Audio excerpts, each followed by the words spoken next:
Hello Amazon.com, it's me, Beau. Today I am coming to you with the Touchjet Pond Smart Touch Projector. This is what it looks like initially when you open it up. Very, very simple. And throw that aside in case you're wondering. That's what the back of the box looks like. And that's what the front looks like, but you don't care about that. You want to know what's in the package. And so we are going to open this up and test this to see whether or not it really works. Why would you stand between the projector and what is being projected and get in the way so that you can touch it? You can't see what you're touching because there's a giant shadow there. Upon opening up the hard clamshell case, we have the manual, a stylus there, and a stylus there that Lucy has already gotten, the projector itself, the remote control, and a ton of cables, probably, that plug into the projector itself. And as you can see, all batteries are included. So we just took the projector out of the box, and as you can see, it's remarkably small. I really did think that this was going to be the large size that you sort of get on, your typical projectors. And if we were to turn it over carefully, so I don't show you the serial number, you'll see that there is a little mounting point right there. It looks like a, oh, you okay, Penny? Yeah, it looks like a 1/4-inch bolt that would slide right in there. And okay, we're gonna go ahead and put this over. As you can see, it's plugged in. Do note that the cable itself for plugging in really isn't very long. Just eyeballing it looks only to be about 3 feet in length. So you will need an extension cord. But as you can see, it's plugged in because we can see the red, and we're gonna go ahead and slide it this way and hold it down. And as we hold it down, we're going to look over on the wall and see if something pops up. So I'm holding it down, still holding it.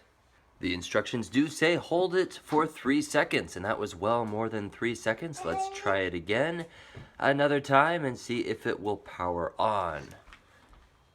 Okay, so I finally got it to work about the 5th time, and as you can see, it is showing up on the wall. Do note there is no green light that comes on. I don't know why the instructions say that, but you can barely hear the little whirring of the fan. The fan is sort of a high-pitched squeal. It's not as loud as other projectors that I've tested, but if this is going to be up by your headboard on your bed, and if it's projected up on your ceiling and you're watching Netflix as you're laying in bed, the little whir, the little whine will bother you if it's within, I'd say, 3 or 4 feet of your head. Now, as you can see, it has started up. Now, here is the stylus, and as mentioned before, it does come with the batteries, and you pop them straight in like this, and then you get the back, screw it on like this, and so now the batteries are within here. To turn it on, simply click forward, and now it should be working with the environment. So downside to having a projector is, well, you have to stand in front of the screen in order to interact with it. So Lucy, if we could have you right over there, please. Thank you.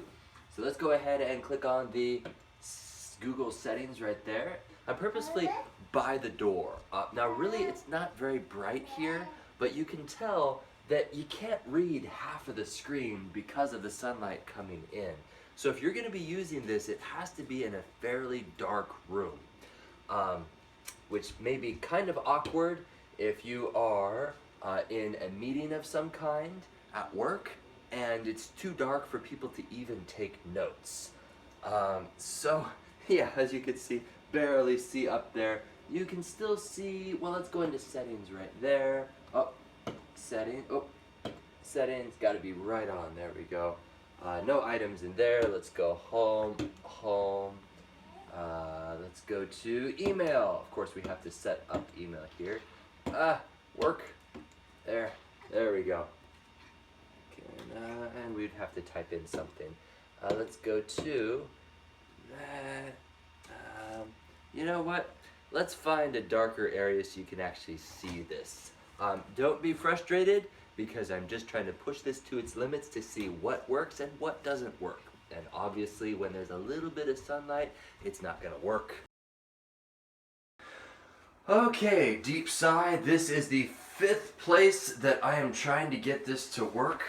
As you can see, I'm kind of in the hallway right here, and it doesn't make a lot of sense because you have to stand between the projector and what is being projected.